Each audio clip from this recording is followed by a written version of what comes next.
All right, I think it's time to get started. Good afternoon, everyone. Welcome to the first of two talks on foundations of safety engineering for medical systems. These presentations will be by Dr. Sandy Weininger, who you can see on the Zoom video window. Note that these are being recorded so that we can post these talks later for everyone to view. This is the first of two talks on the topic. We're thrilled to have Dr. Weininger here to present. And we're going to get started by a little bit of a background. I'd like to introduce Dr. Sandy Weininger, and the next slide has a little bit more information about him and his bio. Dr. Weininger works at the FDA in the Division of Biomedical Physics, which is part of the Office of Science and Engineering Laboratories, or OSIL, at the Center for Devices and Radiological Health at the FDA. In that area, his focus is on safety and performance assessment of sensors, actuators, and platforms for physiological systems. And he will explain a little bit more about the nature of his work as he explains concepts and teaches the key elements for what is involved in developing safe medical systems and and what are the opportunities for engineers and physicians to contribute to the development of safe systems and innovation. So his perspective is very broad in that he works on regulatory engineering, product safety, forensic engineering, and is involved with developing new methods of evaluating medical equipment. He is an award-winning biomedical engineer. He teaches in other venues, as you can see from the slide, and he's also very active in standards development in a number of standards organizations where he and I collaborate and co-chair some standards activities. And he has been a research collaborator with us at MGH for a number of years and an awardee, the Simit Kennedy Award. So with that as a background, which doesn't really do his career justice, happy to hand over the reins to Dr. Weininger to present. We're going to capture questions that you put into the chat, and we're looking forward to answers to those questions. If not today, then teed up for coverage in part two or lecture number two of the series. So with that, Dr. Weininger, I'm handing it over to you. Thank you, Dr. Goldman, and thank you everybody for attending today's lecture. I'd like to talk today about our foundations of safety engineering for medical systems. As you might imagine, there is a fire hose of information related to safety engineering and medical devices, and I'm going to try to just skim the top to give you an exposure to the different kinds of topics and concepts so that if you have more questions, you can investigate further. Oops, wrong way, thank you. So, as Dr. Goldman alluded to, I wear several hats at the FDA. One hat that I wear is product reviews, and I'll talk about the structure of FDA in just a moment, but we have a primary review division, and I help them out with specific types of subject matter expert consults relating to electrical safety and relating to the use of standards. I also am the co-chair for the joint working group. It's an ISO/IEC committee on pulse oximeters. I'm also the co-chair of an AMI interoperability work group and have participated with UL and other standards development organizations on the development of a broad range of standards. So I have an intimate knowledge of the standards development process as well as what it's trying to accomplish. We at FDA also do a lot of forensic engineering. Forensic engineering is why things fail and how that failure is violative of a particular regulation. And so it's not just the thesis of why it failed, but why is that product misbranded or adulterated or in some way in violation of the regulations. And finally, we do a lot of test method development, much of which feeds into standards and what we call regulatory science tools. So today we're going to talk about a few things. We've begun already to talk about the objectives. I'll refer and talk about systems engineering and safety engineering and how that provides us the basis. We'll dive into some of the regulations of medical devices and how that's related to systems engineering principles. Probably that will be where we will end up today. And the next session, we'll dive deeper into risk management and some risk management tools and safety acceptance criteria. As you can see, the next session will be on October. Just a brief perspective on my center, Center for Devices and Radiological Health. Recognize FDA is composed of 6 centers: drugs, biologics, and devices, which are the therapeutic type medical devices, medical systems, if you will. And then CVM and CIFSAN, Center for Food Science and Applied Nutrition, and Center for Veterinary Medicine. That's the things that go into your food supply chain. And then finally, CTP, Center for Tobacco Products. We regulate roughly $1 in $4 that you as a consumer in the US spend. And we have roughly 1,900 employees, and you can read the slides to see the types of things we do. This is an interesting number. Note we receive over 1 million reports of adverse events of devices and malfunctions a year. And we have to try to process that and find signals of violative product. And this is our mission and vision statements. We're responsible for regulating firms, manufacture, we package, label medical devices. And we also regulate radiation emitting electronic products like laser scanners, X-ray systems, ultrasound, which you may or may not know, and like microwave ovens. So we have to begin this conversation with some definitions and constructs, the most basic of which is a medical device. Medical device is an instrument, apparatus, implement, machine, contrivance, implant, in vitro reagent, or other similar or related article, right? So kind of anything that can deliver that monitoring or therapy aspect. And it's intended for the use in the diagnosis of a disease or other condition. And everybody always asks, well, what other conditions? Well, for example, pregnancy and reproductive health, those are not diseases. So, or in the cure, mitigation, treatment, or prevention of disease. And notice it says in man or animals. We're primarily going to focus on man today. And it's intended to achieve its structure and function, but not through any chemical action or being metabolized. So in other words, it's not a drug and it's not a biologic, right? So, but this is the key phrase: intended for use in the diagnosis of disease or in the treatment of that, in the cure. So some more definitions. We are interested in safety, right? This is a Foundations of Safety lecture. So how do we define safety? What are the components of safety? And first, we have to ask, what kind of harm can happen? And harm is a physical injury or damage to the health of people. It could be of property or the environment, but for our perspective in looking at medical devices, we are interested in people. And those harms arise from a hazard. The hazard is a potential source of harm.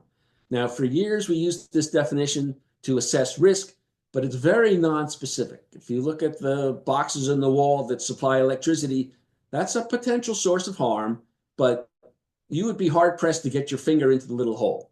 But if you're a little kid with a wet paper clip who is poking at everything, then you probably can get your finger in there, or at least a paper clip. And then it becomes a hazardous situation. So that's the circumstance in which people are exposed to one or more hazards. Right? And then risk is the probability of loss or injury resulting from that hazard or hazardous situation. And safety is what we're trying to achieve. That's freedom from unacceptable risk.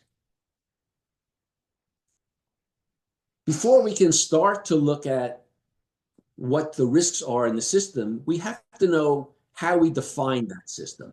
And I'm throwing this diagram up there, not for you to look at every individual component, although, for example, here's an SpO2 monitor, here's other monitoring devices, there's some communication between them, here's the clinician, and of course the patient is buried in the background. Each of the different colored boxes represents a different way to look at the system, right? And that's what we have to try to do. We have to try to define what it is what is our system and what are the system boundaries. Because going the wrong way, sorry. Because systems have emergent properties. When we take a series of components together, take a series of components and put them together, we get properties that are greater than any of the individual components. Unfortunately, we also get properties that we did not intend to have. And our job as good engineers and clinicians and people studying medical devices is to make sure that the intended uses are the ones that are delivered to the patient, and the unintended or unforeseen uses are the ones we try to rule out and prevent against. So let's consider a hypothetical device, for example, and I've made this device up. So you see I have some user interface on top of some monitor computing box. I have optical, I call them optodes, connected to the body, and I have electronic connections to the body. And this is connected to mains. Mains is my power source, my wall power source, which is the source of many hazards, particularly in electromedical devices. And so my intention for this system is to deliver some kind of optical therapy, light therapy, to prevent or inhibit infection. And I'm making all this up just so that we can have a brief discussion about the kinds of things that go into my system and talk about the boundaries of that system, and then what are the safety concerns that I have. So I'm gonna, all right. So we've already talked a little bit about what the intended use is, right? I'm gonna say that this is to prevent some kind of infection. I might also say, well, how large is the infection? Is the infection just between the electrodes, or is it more systemic in nature? And I don't necessarily have answers to these, but these are the kinds of questions that should be going through your mind when you start to evaluate some kind of new technology for a device. We can also ask, well, who's it supposed to be used on? Is it on adults? Is it on children? Do I have to know what their body mass index is in order for this to work? Is it for use only in a hospital? Can I use it in the home? Can I use it in an ambulance? Can I use it in a medic field? I might ask questions like, what kind of evidence is there that this device actually delivers an effective therapy? What were the clinical studies that were done to give me that kind of evidence? And what aspects of safety were addressed? For example, wherever there's optical energy delivered, usually there's some kind of heat, right? So I don't want these the optodes delivering the optical energy to get too hot. And interestingly enough, we're going to talk about some of the standards that regulate or specify how hot a particular electrode could get. Also, as I said, we're connected to mains, and we don't want electricity flowing through the body. We don't want to inadvertently defibrillate this person. We know that's not a good thing. And so I need to make sure that the correct electrical protections are in place. So these are just some examples of the kinds of safety questions that we might consider. And we're going to investigate the life cycles that we use and the means that we use to systematically assess the hazardous situations in a particular product. So let's first talk a little bit about the fundamentals. Every product development has a life cycle associated with it, and I'll give you an idealized life cycle just to show you what the components are. We're going to talk about the V model of systems engineering, and we're going to talk about how to control the chaos that occurs in the first two. So the product development life cycle, right? It starts from a very high level. You ask the clinician, what is it that you want your product to do? And clinicians aren't engineers. They don't know how to tell you, well, I need to deliver this specific product specification. So the job of the engineer is to interpret from the clinician what the product does. And those are called product requirements. And then the product requirements get analyzed, and you come up with detailed designs on how to achieve those product requirements, right? And then you have to do some testing to make sure that the product requirements are adequately implemented in your device. And then you have to make sure that the device does just what you think the person, the user who told you that they wanted the device needs, right? And then, of course, we have to manufacture it in a quality manner and distribute it. And because you're a medical device in a highly regulated industry, you have to make sure that any changes get promulgated properly and that you monitor to make sure that your product is doing what you specified that it was going to do. Right? So that's what a product life cycle is from a very high level. And, and this is just an idealized cartoon where we talk about initiation of ideas and system concepts and planning and product analysis. And there are literally books and classes written on this. And most of those are from a business management perspective. You may have heard of Stanford Biodesign. I like to complement those business management practices with the engineering aspects of, yeah, it's great that we're doing this business development, but let's also ask the questions about how do I assure the product is safe so that as it goes through my life cycle, my patients are protected, my company is protected, because making an unsafe device is not a good thing. Okay, so what we have is a systems engineering perspective in order to organize the activities that we just talked about in the life cycle. And the classic V model of systems engineering is you start with a set of user requirements, and this is a written specification, decompose those user requirements into a functional specification, right? This is how my product is going to do its job. Pick the components and the pieces and, and the box that you're going to put it in, right? That's my design specification. Put the pieces together in some kind of module and then assemble those modules into a small system test, right? And then do larger system tests, put some more pieces in together, have a more robust test environment. Finally, drop it on some users to make sure that it's doing what I specified that it should do. And finally, use it out in the real world and get some experience. And you see that there are horizontal lines here because each of these activities in the decomposition phase produces artifacts. Artifacts are documents, and those documents describe what it is that you just did.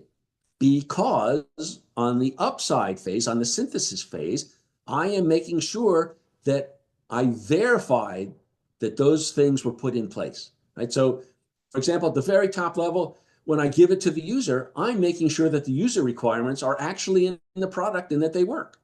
Right? If I go down here to the module testing, I know that there's a module test specification. So I'm making sure that the LEDs put out a certain amount of light. I'm making sure that the leakage currents that I've measured are below a certain value. Right? So that's the classic V model. And you can see that this proceeds in what's kind of like a waterfall, right? Excuse me.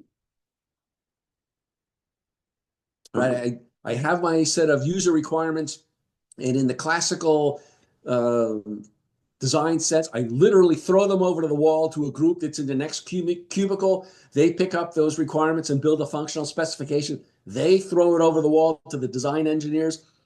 And what's wrong with that particular process? You might imagine that by the time you get over here to module testing or any of the types of testing or even the system build, if you've got a question or you find something wrong that didn't test out, you've got to go maybe all the way back to the top here, all the way back up to the user requirements and fix this. And then that trickles down again. And that's very expensive and very time consuming. This is particularly important or relevant when you look at large complex systems. And the military did an awful lot of work when they were developing weapon systems to try to systematize, if you will, this systems engineering perspective. I'm trying to go for, there we go. And so what FDA wants is for you to have a robust development environment. And so for every one of the for any one of the activities on here, FDA is going to come along and look over your shoulder and say, are you doing this right? Do you have established, and FDA's term for established is written down and followed, do you have established processes for doing those things? So for example, do you have a design input process? Are you looking at your users and decomposing those requirements and producing functional specifications? Do you have a design output process? Are you actually building a product and laying out a specification that says, here's exactly what you built, so that when you go to production, the folks in production can say, yes, I built what you told me to build.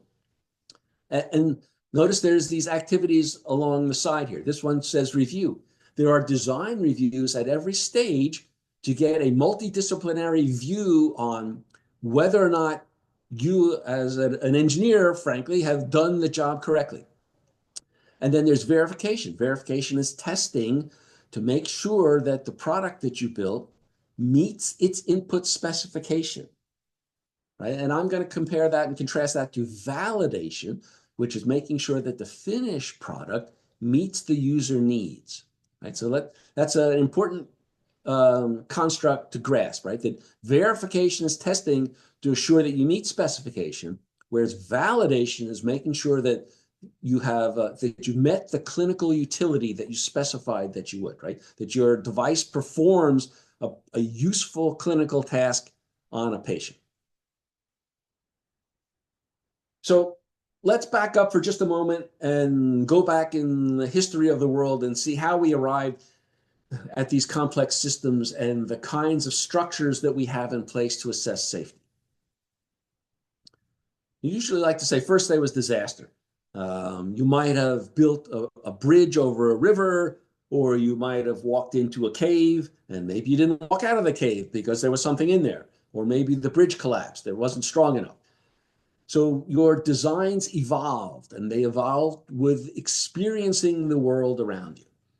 Eventually, people discovered or encapsulated rules of thumb. That bridge has to be a certain height and a certain width in order to withstand the horse going over it. And through time, they discovered that the bridge didn't collapse. Those rules of thumbs were captured by guilds, and guilds enforced the rules of thumb such that throughout the land, the bridges didn't collapse. Right? So this is the basis of where standards come from. Now, you could argue that these were exclusionary, that they didn't allow people to build bridges arbitrarily, which I guess is a good thing because you don't want them to fall down, but it's certainly a restraint of labor and practices like that. But at least your bridges didn't fall down.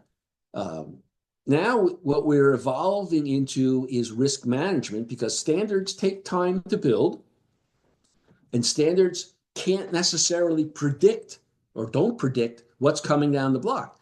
So we need a process and a method to put the onus back on the manufacturer to say, okay, you figure out what's going to go wrong with your product and what should be done about it. And I, the regulator, will second guess the decisions that you're making. And perhaps maybe soon we'll have models of different safety aspects that we can apply to devices. Okay. And in a similar vein, the first types of hazards that were identified were food. People ate the wrong kind of berries and fell over. So that was obviously bad. Don't eat those berries. You lit the fire and you lit your fire in the cave, and you come out of the cave and you realize that you shouldn't inhale the smoke, right? And then we had mechanical issues as well. The bridge collapsed, the wagon wasn't strong enough. And then as our technological prowess advanced, we discovered that there were biological things that we couldn't see with the naked eye. And then as technology advanced farther, we discovered that there were electrical things, even smaller things than biological. And then we started applying software and logical constructs. And who knows what comes next? Okay, so with that said, let's see what it is that FDA considers to be a safe and effective product, right? If we're talking about safety engineering, FDA is a public health organization whose responsibility is to evaluate the safety and effectiveness of the product. So let's read these definitions, and these are right from the codified Federal Register. And I apologize for the legalese, but this is the way all regulations and laws are written. Whoops, sorry.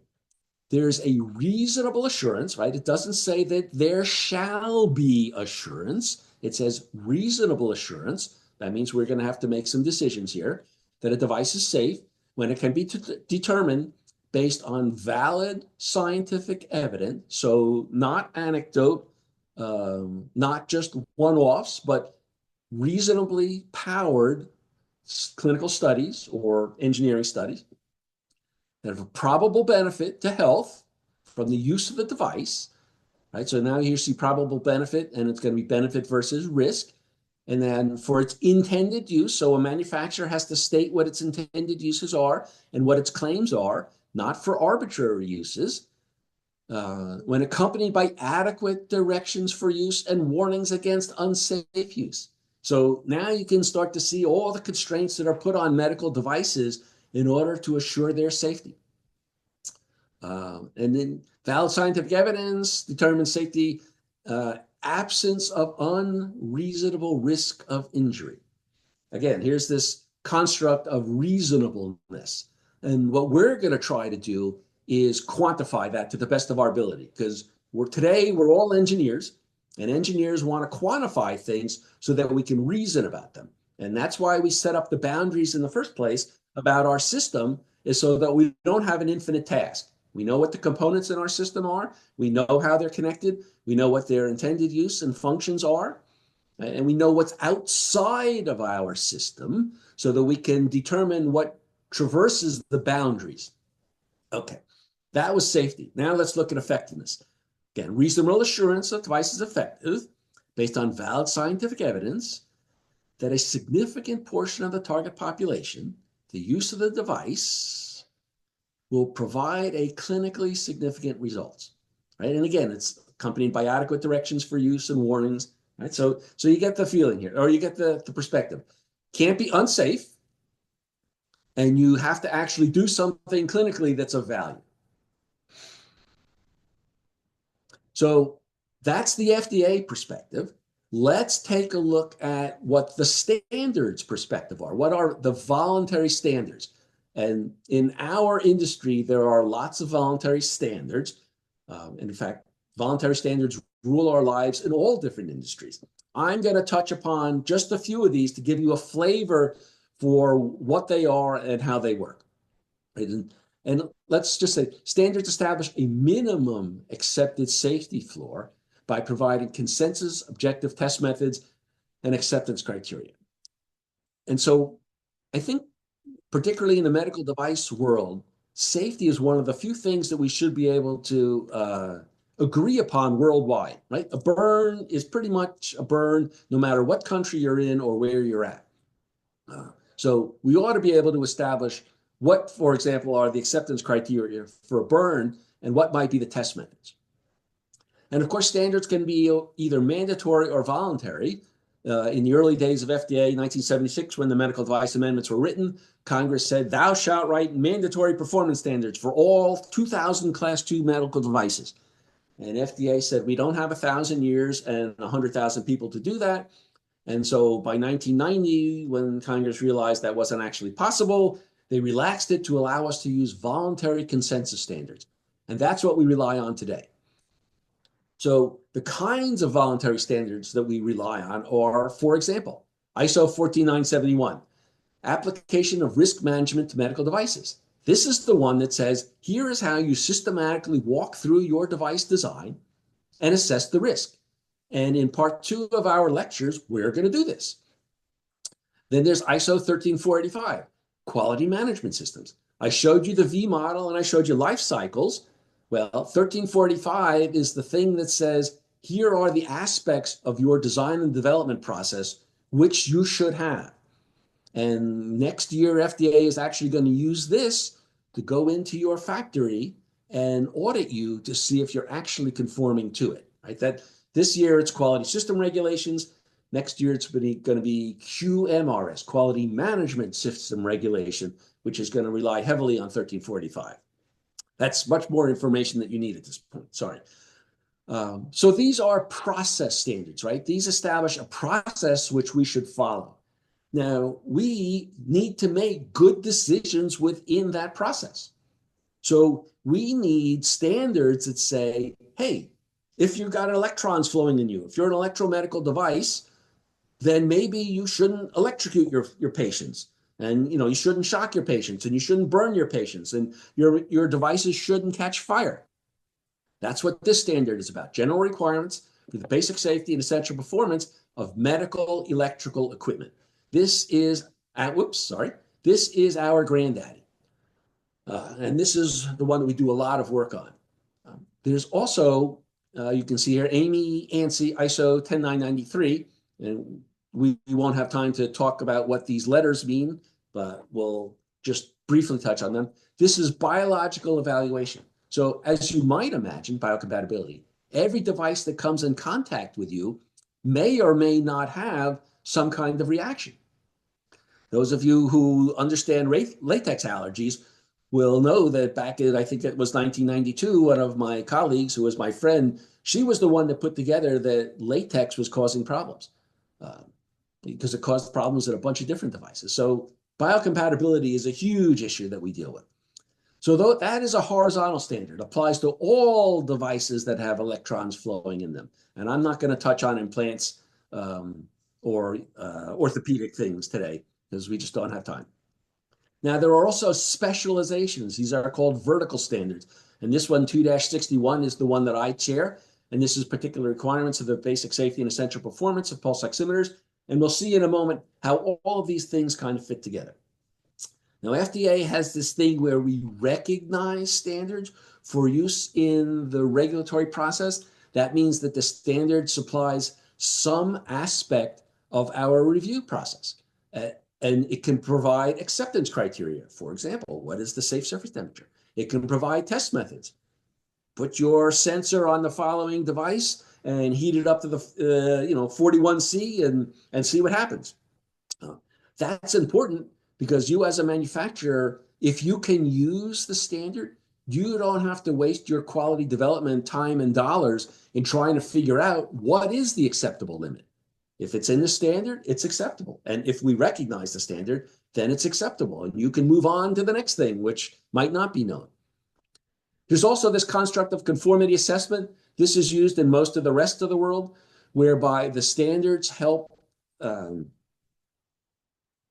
give evidence that the regulations within a particular country, like the European Union, are adequately implemented. We're not going to talk much about international here. We're going to focus mostly on FDA. Okay. And FDA has guidance documents, appropriate use of voluntary consensus standards. So we spell out, we have a lot of guidance documents. We spell out how you should go about using standards. And this is just some of the standards development organizations that we list. This is the International Organization for Standards, International Electrotechnical Commission, Association for the Advancement of Medical Instrumentation, and on and on and on. And this is just an example of what it means to recognize it. We have recognition lists. And once you get published, like, for example, this is the 601 recognition number. Once you're published on that recognition list, then FDA reviewers can use you, see, process is effective, in the pre-market processes, 510K, PMA. We're going to talk about what those mean in just a few moments. Okay.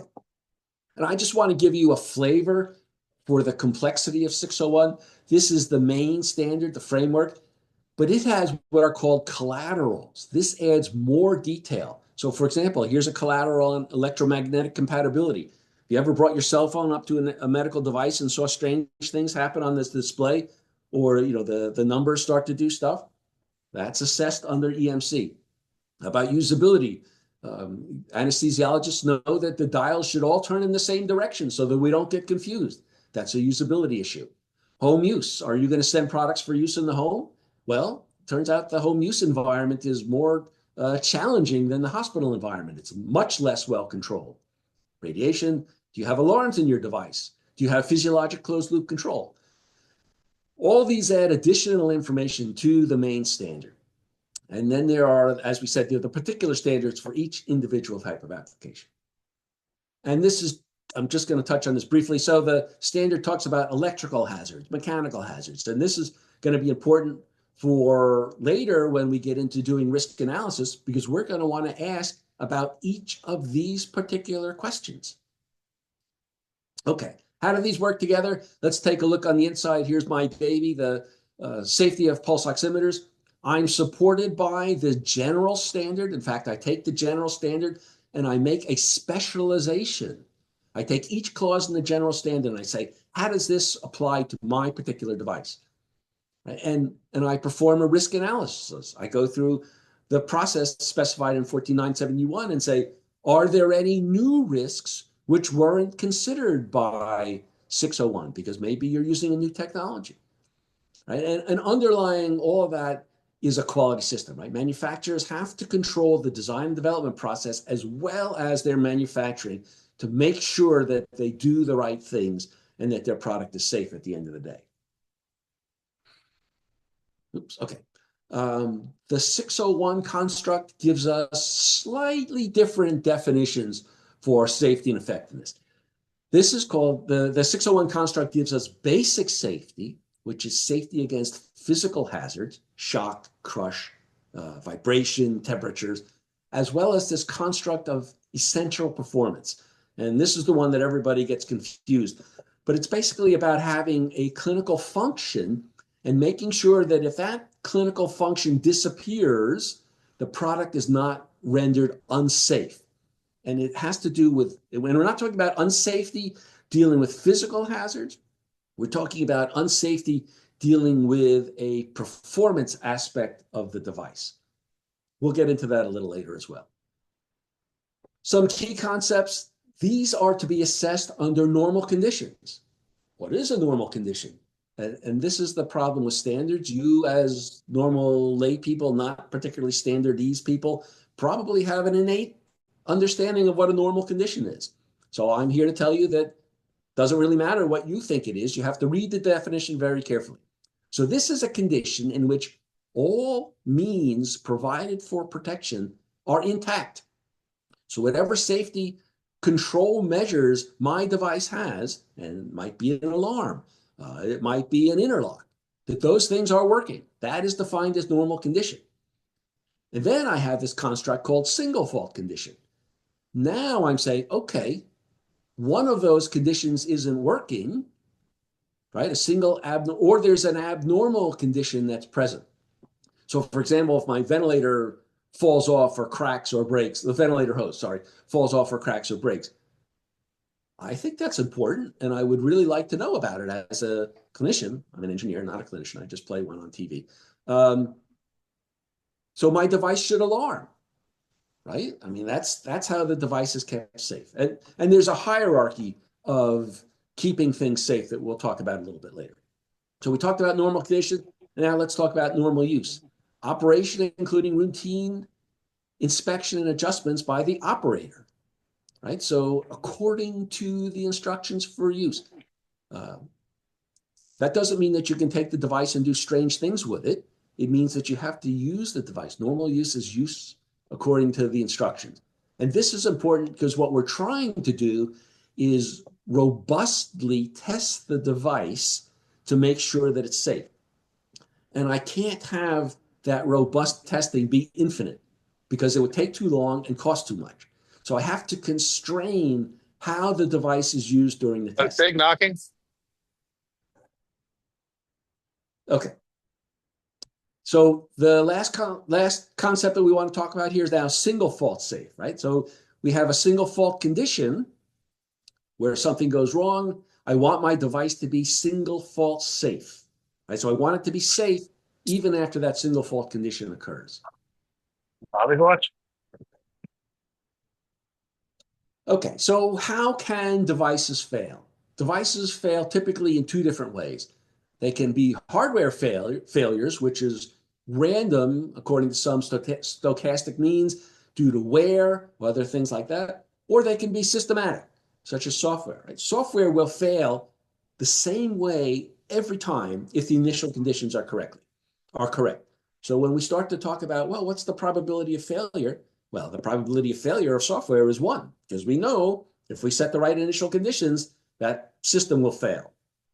Unlike physical systems, which will fail according to some probability, some distribution curves, right? And that might be exacerbated by high levels of temperature or repeated stressing.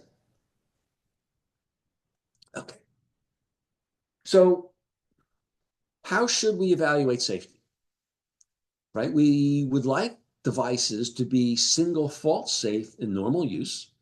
And maybe I accomplish that through some type of redundancy in my design, or I alarm. And if all else fails, I do labeling. And you can see this as a hierarchy. Of course, the first hierarchy is to actually design out the particular hazard. But also my safety is achieved because I know what the design process is. Right? I, as a manufacturer, have an established, controlled design process. And when we mean established and controlled, this is the responsibility of management. That is what management is for. And that good decisions are made within that process. Right? And again, management is making sure that you have competent people making good decisions, and you have review processes looking over the shoulder of other engineers. And good companies have very robust review processes where they basically tear each other's designs apart, because in the end, you want the safest possible design. And that's how your engineers learn to build better stuff. Right? So we have design reviews, and we have robust verification. Remember, that's confirming that your device meets the specifications that it's supposed to. And we have robust validation. And that's confirming that you're delivering the clinical utility that you think you are. So in a schema, and this is really from the perspective of FDA, we have an engineering safety and effectiveness where we're looking at whether the device is safe and effective. And we use a lot of standards in the safety, and we make sure that the device performs as specified. And we have a clinical aspect, right? We want to know that if you put this on patients, you don't have an unacceptable risk. And if you put it on patients, that it's actually going to have some clinical utility. Engineers can't do this in green. Engineers can do these things over here on this side. So the safety of your device, it's up to a product review to assure the design is safe and effective, right? It relies on having a documented process review to control the quality. And it relies on the manufacturer surveilling their product. Well, FDA also surveils your product after it's on the market to make sure that undesired emergent properties do not show themselves, do not surface on your device. And I call that a synergy of the process and a product review, right? If you look along the x-axis, these are things that our compliance people do, FDA's compliance people do, either in an inspection or throughout the life cycle of your product. They're looking over your shoulder to see that management is actually in control of your processes, and that you've done adequate resource planning, and that you have the appropriate experts involved in the design development of your product. And we're looking to see that you have a design input process that adequately captures the requirements, and that you have processes for specifying the design, the detailed design specifications of your device, and that you've done testing, on the bench to verify that your product does what it says it does, that it conforms to the design, and that you've gone into the clinic where necessary and actually done validation studies. But those are process pieces. To complement that, our pre-market folks are looking at safety and effectiveness reviews, and they're looking at things like the timing of your ID and milestones. Did you do bench testing before you did animal testing, before you did clinical studies, human studies, right? And have you identified the hazards, and are your hazards complete and comprehensive? Is your intended use constrained to what you say it is, and that the evidence that you're producing shows that that intended use is the one that you want your product to use? And you march through it. And this plays out in ways for the manufacturer, because if I'm a manufacturer and I know that FDA is going to be asking those kinds of questions, I design my technical documentation to meet the expectations of the regulator. And this is actually taken from a European Union slide. This is the summary technical documentation. These are the things that the regulator evaluates, and they are correlated with things that as a manufacturer, my design and development process produces. Because you don't want something over here that doesn't align over here. And just the same as the other way. You don't want to produce some documentation which has no use to the regulator, unless maybe it's to the insurance body, but whatever your processes produce, you must make sure that it has a use in one of your stakeholders. Okay, we have a few minutes left. So let's now talk about the way that FDA characterizes risk and then evaluates it to assure reasonable safety and effectiveness. FDA classifies devices into 3 different risk buckets: basically low, moderate, and high risk or unknown risk. So low risk products are products that general controls, which are good manufacturing practices generally, are adequate to assure reasonable safety and effectiveness. So you have to be able to manufacture your product over and over again and not produce either misbranded or adulterated product. Misbranded products are products that do something that they that is off of their off-label claims, right? And adulterated products are products that don't meet their quality specifications, right? So, if you put out a Band-Aid and you claim that the Band-Aid's going to cure cancer, well, that's a misbranded product because Band-Aid's not going to cure cancer. Okay, so that's class 1. You don't need a submission for the majority of class 1 devices, but you do have to register and list with FDA, right? So you have to tell us that you are an entity that's making a medical device, and here are the devices that I make. And why do you think that's important? Well, if something goes wrong, we need to know whose door we can go knock on. Other than that, we leave you alone. Okay, if general controls are not sufficient to assure reasonable safety and effectiveness, you bump up to a class to special controls. And as I said earlier, this used to say mandatory performance standards or special controls, and this was relaxed to special controls. So special controls can be things like registries or voluntary performance standards. We even have a class of guidance documents, special control guidance documents, which lays out the recommendations for you as a product manufacturer to follow in the moderate risk category. And here you have to do a product comparison.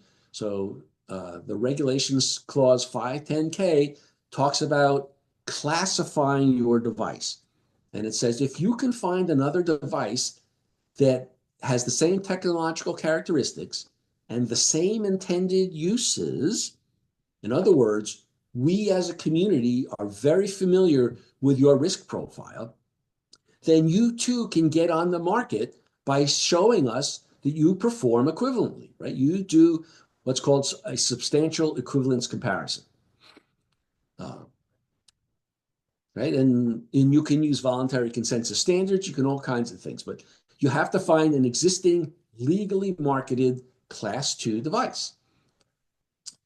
Roughly 10% of the 510Ks actually employ or use clinical studies. So for example, pulse oximetry, you have to have a certain number of human subjects in a clinical study in order to determine the accuracy and get your product on the market. If moderate risk controls are insufficient to assure the safety and effectiveness of your product, you bump up to class 3, high risk, or unknown risk, right? If you're a brand new product and we have no experience with your risk profile, then we can't find the predicate for you, and you need objective evidence of safety and effectiveness. That's what happens in class 3 versus just showing us substantial equivalence. So this is a pre-market review. Right? And there's also this product, it's also called product development protocol, but that's a very old term which we don't use anymore. These mostly all require some type of clinical study. There are fees, user fees associated with class 2 and class 3. And I think the latest is this is 15,000, and I think this is a little more than 350. And so typically you can look at cost projections for how much it costs you to build a class 2 product versus a class 3, and there's usually an extra zero on the class 3. That's FDA is not supposed to take into account financial matters, right? This is purely about the safety and effectiveness of your product. Okay, the other thing is class 2 is supposed to take less than 90 days. And the metrics on time to market are managed and tracked. PMAs have a 180-day clock, but those clocks start and stop, and you ask the manufacturer more questions. And I think PMAs typically take 3 years, and I believe 510Ks are still there between 45 and 90 days. I'm going to cover a few more topics.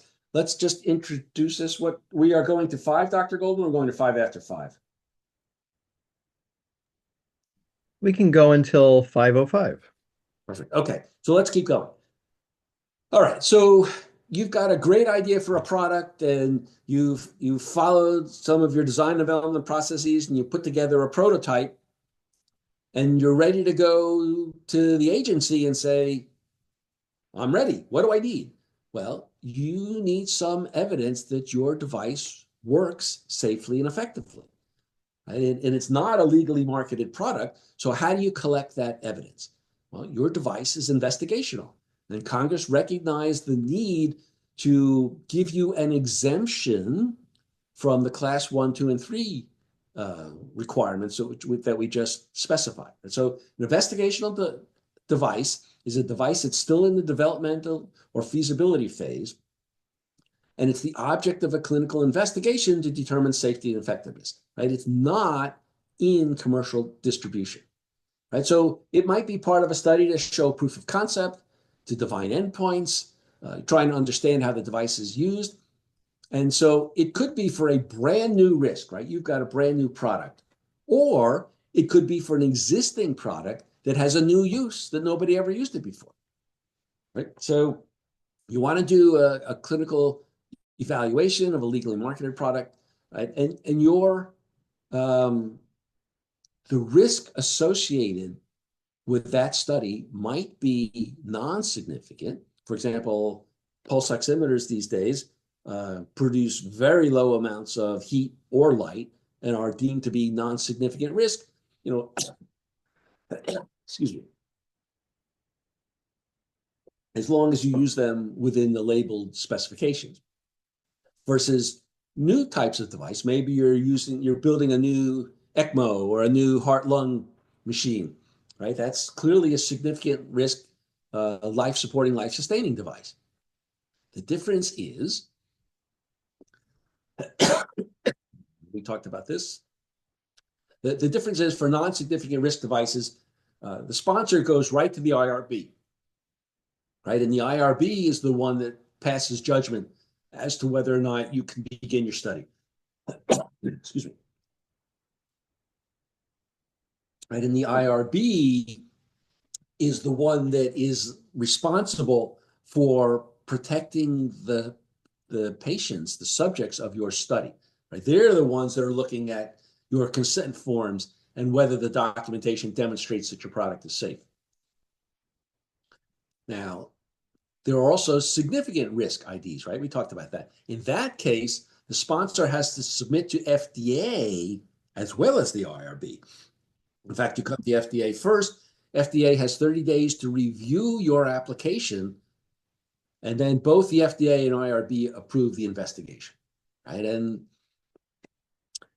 FDA's our mission is to promote and protect, right? We want, because we're all patients one day, we want to get the best devices onto the market as soon as possible. Right? And particularly, that's what FDA's motto is: get the products on the US market as quickly as possible. And so we have a lot of programs in place to speed the evaluation of breakthrough products and investigational devices. And so let me just give you a flavor for the kinds of things that go into an investigational device plan, right? Clearly you need the name, but you need the intended use and why you're doing the study and what the protocol looks like and what's the number of patients and the number of sites and inclusion and exclusion criteria, right? And what are the statistical methods and the clinical report forms, right? The number of patients and the number of sites is always interesting. A lot of people say, well, why do you need multiple sites? And it turns out that so many medical devices are used differently based on the kind of clinical center you're in, right? And you're in an academic clinical center, more than likely you have a lot of experience with some fairly sophisticated technologies. Whereas if you're in a rural center or maybe you're in an outpatient clinic, you might have much less experience using those devices. And so that's going to bias the study results. And your job as investigators is to the best of your ability, collect unbiased data.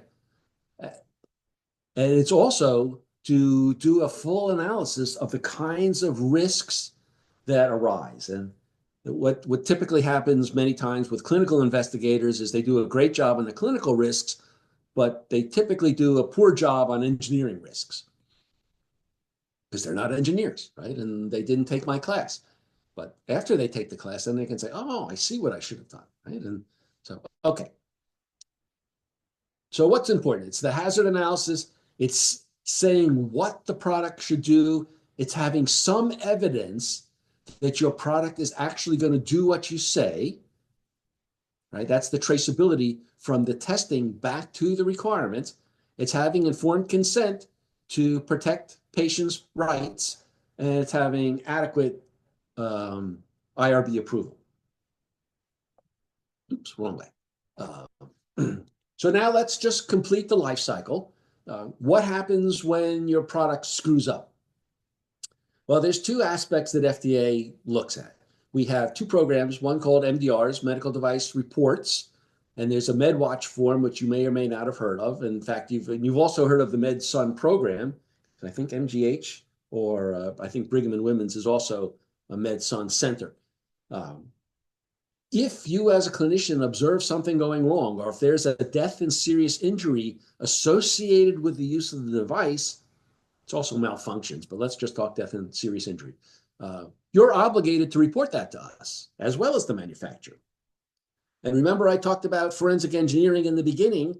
We spend a lot of effort looking at MedWatch reports to try to detect what we call signals that there's something going on with a particular product, or, for example, a particular component to that product, like latex, right? And we issue safety alerts, which I'm sure you've seen, and we do our best to understand and surveil the product market to see what's going on. Now, should something be found that's violative, that we think is unsafe to use further, we can start the recall process, right? And recalls are classified the opposite of pre-market. And so here there's class 1, 2, and 3, but here class 1 is the highest risk from a recall perspective. And what that means is that that's the most oversight. FDA is basically on you very often to try to make sure that you're collecting all the information that you are supposed to be collecting and that your evaluation of the failure modes makes sense. And recognize that FDA has pretty broad experience with why things go wrong, because we have engineers and clinicians and all kinds of people and lots of experience with product recalls and defects. And so we ride herd on you. Okay. It is 5:05. let's just tee up what we're going to talk about when we come back. We're going to dive into this construct of risk management, right? We're going to talk about how we define risk. We're going to talk about the steps in risk management and some of the tools that help us do a comprehensive and complete job in our risk management so that we can have some confidence that our products are reasonably safe and effective. All right, let me stop there. And are we going to throw the boat open to questions? What are we going to do, Dr. Goldman? All right, Sandy, I think you can stop sharing. Thank you very much. That was great. Really appreciate you taking the time to cover so much material. And there are questions in the chat that I have been capturing so that you can plan to address those in the next presentation, which will be on October 9th at 4 p.m. Eastern Time. And we've planned a 90-minute block so that we could have more time for Q&A that day. Once again, I'd like to thank you very much for your time, Dr. Weininger, and look forward to the next part of the lecture series. Thank you for inviting me. Have a wonderful day, everyone. Thank you all for Bye. joining.